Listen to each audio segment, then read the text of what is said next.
అంజని గారు, రామారావు గారు ఒక 2 నిమిషాలు మాట్లాడమని కోరుచున్నాను. అందరికీ నమస్కారం.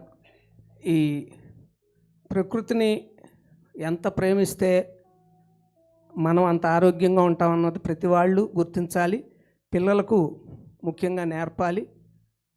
మేడం గారు ఇందాక అదే పిల్లల్ని అడుగుతుంటే ఒకలా చెప్తున్నారు, కొంచెం పెద్ద స్టూడెంట్ని అడుగుతుంటే ఇంకోలా చెప్తున్నారని అంటున్నారు. అంటే అవగాహన అనేది చిన్నతనం నుంచి కూడా అవగాహన అనేది పిల్లల్లో పెంచితే ప్రకృతి పట్ల, తర్వాత వనరుల పట్ల, తర్వాత సభ్యత, సమాజం, ఇవన్నీ కూడా మనం వాటికి దూరంగా పిల్లల్ని తీసుకెళ్ళటం వల్ల కొంత పెద్ద అయిన తర్వాత కూడా వాళ్ళకి దిక్కుతోచక రకరకాల వక్ర మార్గాల్లో కూడా పిల్లలు వెళ్తాం, ఇవన్నీ జరుగుతున్నాయి సమాజంలో.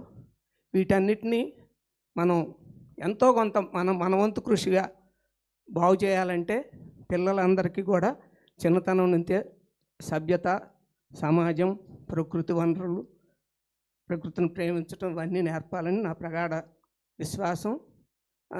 నేను అది పూర్తిగా నమ్ముతూ మా ఘంటసాల కళావేదిక చేస్తున్న కార్యక్రమాల పట్ల ఎంతో ముగ్ధుడిని అవుతున్నాను చెప్పాలంటే. ఎందుకంటే మేము చేరేనాడు ఇవన్నీ చేస్తాము, ఇవన్నీ చేయడంలో ఒక పార్ట్ అని మేము అనుకోలేదు. కానీ కొండలరావు గారు కాన్సెప్ట్ ఉన్నా కూడా అంటే ప్రాక్టికల్గా ఇంత ముందుకు పోతాము అన్నది నేనైతే నమ్మలేదు. తర్వాత కొండలరావు గారి అకుంఠిత దీక్ష, ఆయన పట్టుదల, ఆయనకున్న దీని పట్ల ఉన్న బాధ్యత, తర్వాత వారికి ఉన్న అంకిత భావం, వీటన్నిటి వల్ల ఇవన్నీ కూడా మేము సాధించగలుగుతున్నాము. ఇంకా ముందు ఇంకా చేయగలమని ధైర్యం కుదురుతోంది.